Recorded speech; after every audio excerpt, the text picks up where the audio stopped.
Oi YouTube, eu sou a Prometeia, vocês estão assistindo Tyrannosaurus Girl e hoje vou responder a pergunta: o que é que significa cisgênero?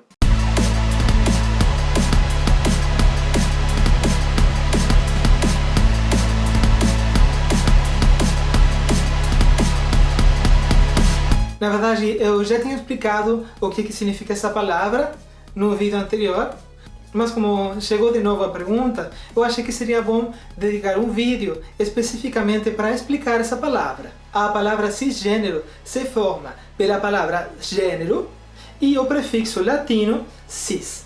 Do mesmo jeito que em latim trans significa do outro lado de, o prefixo cis significa do mesmo lado de.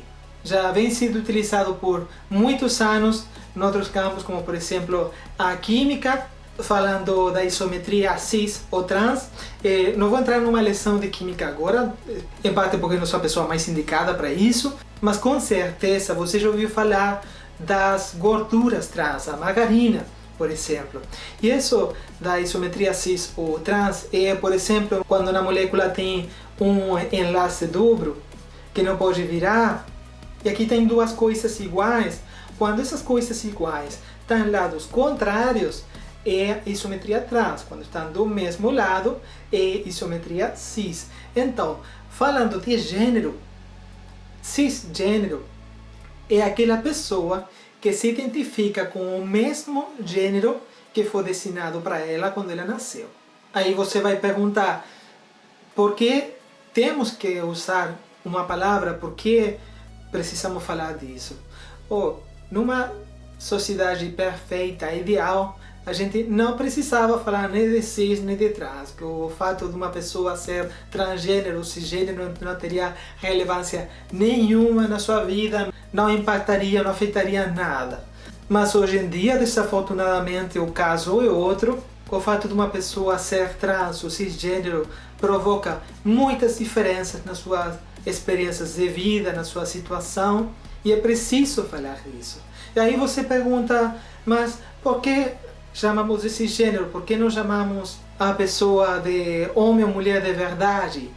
Ou não trans, ou normal? E aí com essas opções tem vários problemas. E uma coisa que temos que lembrar é que as palavras, o vocabulário que a gente usa para se expressar acaba modelando muito o jeito da gente pensar, da gente ver o mundo, da gente interagir com outras pessoas, considerar e avaliar outras pessoas. Se você chama um homem ou uma mulher cisgênero de verdade, o que você está dizendo é que as pessoas transgênero não somos de verdade. E eu sou bem real. Se você, por exemplo, chama de não trans, isso é bastante também problemático, por causa de que, ao diferenciar só a pessoa trans e quando não é trans não dizer nada, você está colocando o ponto de vista, o ponto de perspectiva centrado na pessoa cisgênero, como que a realidade tem o centro na pessoa cisgênero, ela é por defeito, ela é a norma. E estabelecer isso como a norma é o mesmo que chamar de normal. Isso indica que a pessoa que não é cisgênero não é normal, que ela está por fora da realidade, que ela é algo diferente, que ela é uma outra coisa, que ela é algo estranho, algo esquisito.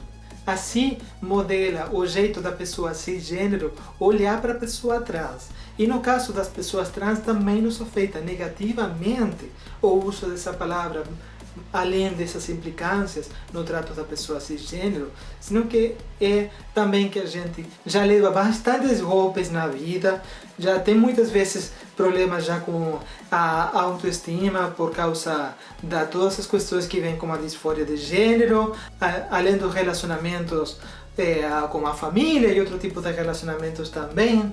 Então essa coisa de saber que somos vistos como uma coisa anormal já afeta muito a saúde mental da pessoa também. Agora, tem algumas pessoas que dizem que a palavra cisgênero é calúnia. Não é. As pessoas que dizem isso, primeiramente temos que ver quem é.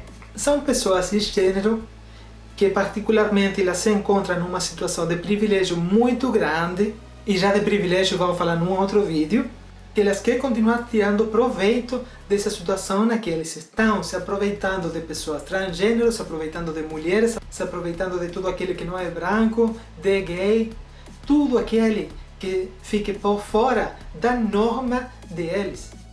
Eles querem manter isso. Então, quando você começa a utilizar a palavra cisgênero, está desafiando eles. Então, eles sentem esse desafio como um ataque pessoal. Então, se coloca numa atitude defensiva. Por isso que não querem que essa palavra seja utilizada. Também, muitas vezes, a palavra cisgênero é utilizada numa situação que a gente está falando de preconceito, de opressão, de sofrimento. Então, tem uma carga emocional naquele momento que pode ser que ela seja utilizada junto com alguma calúnia. Mas isso não faz que a palavra cisgênero seja uma calúnia. Então, por exemplo, um votante do Donald Trump pode dizer mexicano puto. Isso não faz que a palavra mexicano passe a ser uma calúnia. O problema aí não é chamar mexicano, é chamar de puto. Os mexicanos vão continuar se chamando de mexicanos se são do México.